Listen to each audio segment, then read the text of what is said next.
Husband এরকম করে আমাদের এতিম বানায় ফেলছে, আমরা কোথায় থাকবো? নির্মমভাবে হত্যা করছে। আমার বাবাটাকে কিভাবে নিষ্ঠুর ভাবে আঘাত করছে, পাথর দিয়ে কিভাবে মারছে, কিভাবে রাস্তায় ফেলায় মারছে।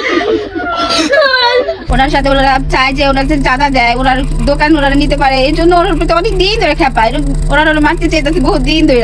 আমার হাজবেন্ডের ব্যবসা করে, এটা কোনো সহ্য হইতেছে না। ওনারা চাইতেছে ওনারা জানি মাসে মাসে দুমকুন দেয়, 2 লাখ করে ওনারা জানি দেয়।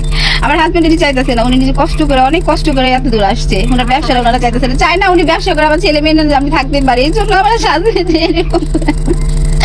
এরকম করে যে বিলপুরের মতো ব্যবসা করছে, যেখানে ওনারাই না, এখান থেকে ওনার কাপড় ছিল না শরীরে, কিভাবে ওনারা টর্চার করে মারছে। আমার ভাই বলছে না, আমার অনেক কষ্ট, অনেক আমার ছেলে মেয়ের জন্য পরিশ্রমের অনেক, আমি এই ব্যবসা তোমাকে দেবো না। 2 লাখ টাকা আমি কেন দিতে যাবো চাঁদা? আমি অনেক কষ্ট করে আমি টাকা রুজি করি। তারা বলছে না, তোর চাঁদা দিতে হবে।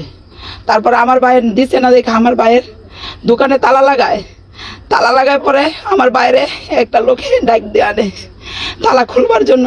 তখন আমার ভাইয়ের তালা খোলার পরে আমার বাইরে এখান থেকে মারতে মারতে মিটপুর 3 বার ঘেটে নেয়। বড় বোন তিনি বাদী হয়ে একটা মামলা করে, যে মামলাটা যখন লেখানোর পরে ওনারা ঠিকঠাক মতোই লেখার পরে 17, 18, 19 এই 3 নাম্বার আসামি ঠিক ছিল। এবং সেটা আমাকে ওইখানের ওসি মনিরুজ্জামান মনির উনি আমাকে বলে কি তুমি এটা পড়ো। তো আমাকে বলতেছে, একটা কলম দিছে হাতে, বলছে যে তুমি যখন যেখানে মানে গ্যাপ যেটা লাগবে মা, এখানে তোমার একটা মনে হচ্ছে তথ্য লাগবে, তুমি নিজে থেকে এখানে লিখবে, তারপর আমরা সেটা সংশোধন করবো।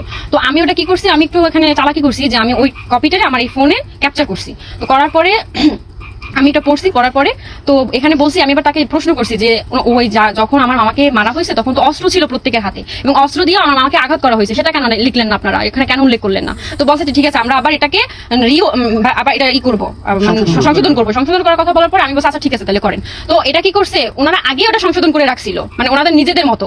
তো আমার মা যে প্রথম যে কপিটা ছিল ওটা তার সিগনেচার দিতে হতো, যেহেতু বাদী সে, তো সিগনেচারটা ওইটা না নিয়ে এসে তারা যে নিজেদের মতো যে সাজানো হয়েছে, ওই 3টা আসামি মানে ওই যে 17, 18, 19 নাম্বার যে আসামি, প্রথম যে কপিটা ছিল ওটা ঠিকঠাক ছিল।